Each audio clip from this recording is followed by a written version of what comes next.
மகா பெரிவாளோட ஜெயந்தி விழா.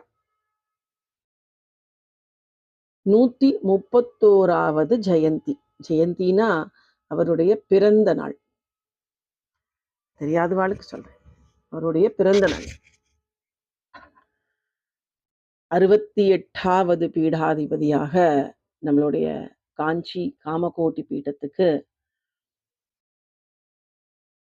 ஆச்சாரியாளா வந்து இன்னி வரைக்கும் எல்லாருக்கும் அனுகிரகங்களையும் அற்புதங்களையும் பண்ணி காமிச்சுட்டு இருக்கிற மகாபரிவா.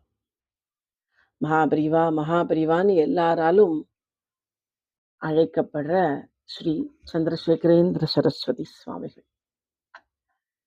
அவர் இந்த